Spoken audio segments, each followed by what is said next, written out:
Bonjour, bonsoir à tous et bienvenue dans Réaction. Alors, aujourd'hui on va faire une réaction sur un autre sujet que la dernière fois. La dernière fois on avait fait les films grâce à une vidéo de Mr. Fox qui m'avait beaucoup inspiré. Et j'avais dit que je voulais en faire une. Et là, donc on va faire sur un médium qui me plaît particulièrement, les mangas. Par contre je précise, c'est les mangas, pas les animés, tout simplement parce que je préfère lire mes mangas plutôt que les regarder. Après vous pouvez rager, c'est votre problème, nous on est parti. Alors, le manga que je peux lire en boucle, je dirais Darwin's Game. En gros, c'est un espèce de manga où les gens s'entretuent avec une application mobile, c'est assez bien foutu, très intelligent et très shonen pour le coup, mais avec un côté seinen que j'aime beaucoup, je vous conseille. Le manga méconnu mais excellent. Alors je dirais Jackals, qui est un manga, on va dire, avec des chasseurs de primes dans une ville pourrie par la pègre, qui est très sympathique en 7 tomes, c'est coréen, je vous conseille, c'est très bien. Et je sais qu'on dit pas forcément manga en coréen, mais je vous emmerde. Alors, le manga qui symbolise la poésie pour moi. J'ai déjà fait une vidéo dessus, L'homme qui marche de Jiro Taniguchi, repose en paix. Le manga qui fait réfléchir. L'ermite moderne a déjà fait une vidéo dessus, Ikigami, préavis de mort, je vous le conseille, ermite moderne, repose en paix, même si t'es pas mort. Le manga qui est moche, ou en tout cas que je trouve moche, mais qui est cool.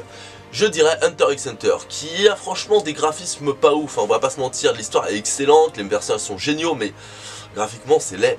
Il y a des moments où justement ça prête au propos, dans le sens où il y a des moments c'est viscéral, c'est oppressant et tout, et cette mocheté entre guillemets va bien avec le propos, mais la plupart du temps, non, pas ouf. Le manga par contre qui est beau, mais dont je n'aime pas les dessins, je dirais Gun, parce que je suis pas très fan des dessins de cette époque à la Gun, Akira, Ghost in the Shell. C'est beau, c'est bien foutu, mais ça me parle pas, ça fait trop brouillon pour moi. Le manga qui me motive, c'est également mon manga préféré, Bakuman. Bakuman que je pourrais relire en boucle, mais que je fais pas parce que sinon je fais que ça et après je suis ultra motivé et c'est pire que la musique de Rocky, c'est horrible, faut pas. Le manga pour passer le temps, je dirais Dr. Slump d'Akira Toriyama. Akira Toriyama qui a donc fait Dragon Ball. Un manga, c'est gag manga, très sympathique, et pour ceux qui sont très culture internet, dont s'est inspiré Le Rire Jaune pour Kiei, qui est aussi très bien. Le manga que je trouve extrêmement drôle, Les vacances de Jésus et Bouddha sur Terre, c'est excellent, c'est très bien foutu, je vous le conseille à fond. Tout est dans le titre au niveau du synopsis.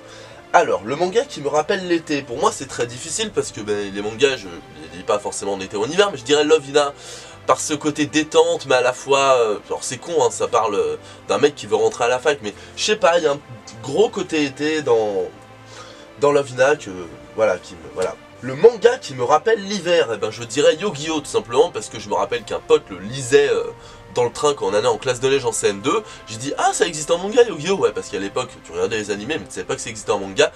Et bah j'ai demandé qu'il me le prête et j'ai kiffé et c'était en hiver, voilà. Le manga dont je préfère l'animé, L'Attaque des Titans, direct, il n'y a pas besoin d'aller plus loin.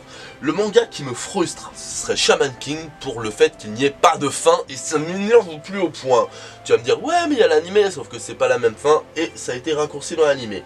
Alors le manga parfait pour commencer, si c'est un shonen, Dragon Ball, si c'est un seinen, Akira, si c'est un shoujo, j'hésite entre Nana ou Fruit Basket, selon ton âge ou ta maturité, et pour les josei, j'en ai pas lu donc je peux pas dire. Le manga que j'ai abandonné en cours de route, Détective Conan, beaucoup trop long, surtout pour ce que c'est en fait, à la rigueur ce serait comme One Piece, c'est assez sympa, ça avance tout le temps, mais non c'est répétitif, c'est mort. Le manga que tu aimes mais auquel tu ne penses jamais, eh ben, c'est Black Butter, un manga que beaucoup de gens adorent et que moi j'aime beaucoup aussi, mais que on me dit Black Butter, je fais attends quoi. Ah oui ça effectivement, j'y pense jamais à ce manga alors que je l'adore. Alors l'adaptation d'un autre support que je voudrais en manga. Alors dans deux genres différents, je dirais Edouard en main d'argent de Tim Burton et Kill Bill de Tarantino, tout simplement parce que c'est deux genres qui je pense pourraient très bien se prêter au manga si c'est bien adapté, parce que les adaptations en manga généralement c'est pas bof. Adaptation d'un manga que je voudrais en film, Kenshin le vagabond après la bataille de Sekigahara qui erre avec un sabre à lame inversé, très connu, très bon et je pense que ça pourrait faire un excellent film. Par contre un manga que je voudrais en série, j'ai hésité parce qu'au final autant faire un animé plutôt qu'une série, mais je pense que Platinum End serait excellent, Platinum End par les créateurs de Bakuman et de Death Note donc serait excellent en série. Le manga dont la fin m'a déçu, alors je vais pas spoiler la fin, rassurez-vous, mais ce serait Reborn, parce qu'il se passe par rapport à tout le manga, les enjeux, enfin... Si vous avez lu la fin de Reborn, normalement vous devrez comprendre ce que je veux dire, et vous n'êtes pas forcément d'accord avec moi, ce que je peux comprendre.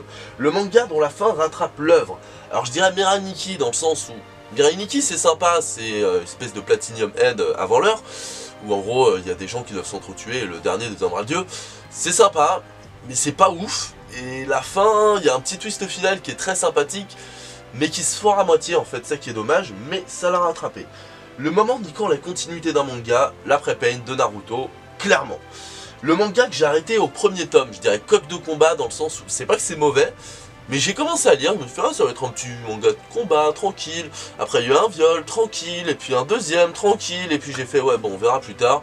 Et j'étais pas du tout dans cette humeur, et au final je n'ai jamais repris. Alors, le manga qui a beaucoup trop mal vieilli, eh ben je dirais Senseiya. Oui, attention, j'ai osé dire que Senseiya ça avait mal vieilli, mais faut se rendre à l'évidence les gars, Dragon Ball ça a pas du tout mal vieilli, la preuve les gosses regardent encore, et Senseiya aujourd'hui plus personne ne lit ça.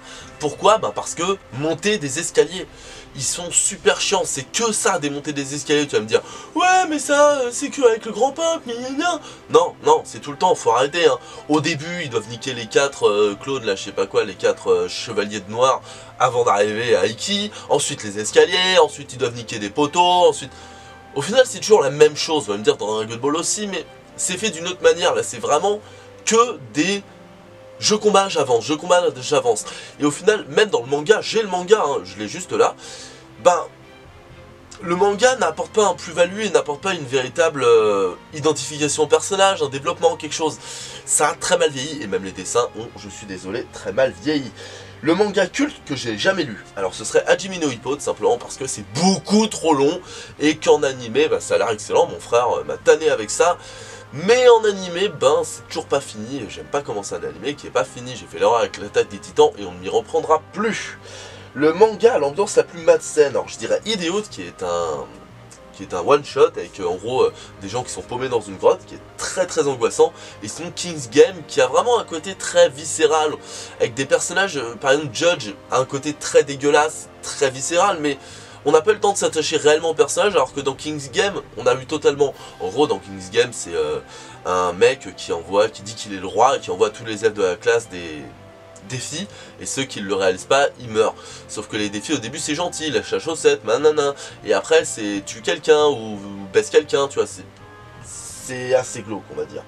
La scène la plus triste, tout manga confondu. La petite fille dans Full Metal Alchemist qui fait « Papa ?» C'est horrible, j'en dis pas plus pour pas spoiler, mais c'est horrible, si vous avez lu, vous le savez très bien. Le manga pour apprendre le plus sur le Japon, alors je dirais Gen d'Hiroshima, qui est un manga excellent, qui parle en gros d'un petit garçon qui fuit après la bombe d'Hiroshima, qui est très bien, qui nous apprend sur une histoire, ou en tout cas une partie de l'histoire du Japon. Après, comme j'ai déjà dit, pour l'homme qui marche, Jiro Taniguchi, c'est une référence pour apprendre sur le Japon, n'hésitez pas. Le manga qui abuse le plus de fanservice, sans compter les Eishi ou autres.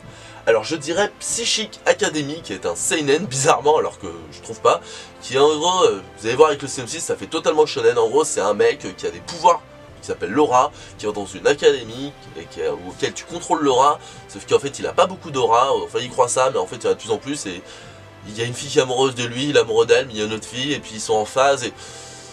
Ça fait un peu Eishi ou Harem quand je dis ça, mais non, parce que déjà il n'y a pas tant de filles que ça, et c'est un seinen, ça a été publié dans un magazine seinen, mais c'est chelou la manière dont c'est fait, il y a même une double page, sans déconner, une double page au début, tu sais, comme dans les Playboy, où tu peux voir la fille en maillot de bain, ça fait totalement fan service. Mon premier manga, eh bien ce serait, si jamais tu comptes le premier que j'ai lu, ce serait Dragon Ball, mais le premier que j'ai suivi, dans le sens où Dragon Ball j'avais vu un tome, le tome 2, j'ai lu le tome 2 en premier et le tome 41 en deuxième tome, pour te dire, niveau continuité c'est 0, mais le premier que j'ai vraiment commencé et continué, ce serait Naruto.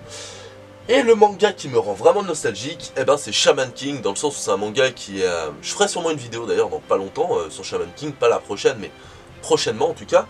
Et Shaman King, c'est vraiment un manga que je trouve très bon et qui a totalement disparu des mœurs des gens. On n'en entend plus du tout parler, excusez-moi, et je trouve ça réellement dommage. Voilà, cette vidéo est terminée, ça m'a fait plaisir de changer un peu des conseils, des vlogs, des trucs comme ça, de temps en temps j'aime bien, je l'avais dit la dernière fois. Et je trouve que ça c'est intéressant à faire. Et puis en plus comme ça on peut argumenter dans les commentaires genre ouais mais ce manga est plus malsain, plus flippant. Ça se trouve je vous ai fait découvrir des mangas, ça se trouve vous me ferez découvrir des mangas. Et peut-être que je changerai ma liste dans ma tête parce que je vais pas refaire une vidéo. Parce qu'il y en a clairement je pourrais pas échanger. Genre mon premier manga ça restera Naruto Dragon Ball. Voilà, mais en attendant j'espère que ça vous aura plu. Si vous avez aimé ou pas, laissez un commentaire si c'est d'accord ou pas comme j'ai dit. Et si vous avez aimé, vous pouvez liker, vous abonner à la chaîne, etc.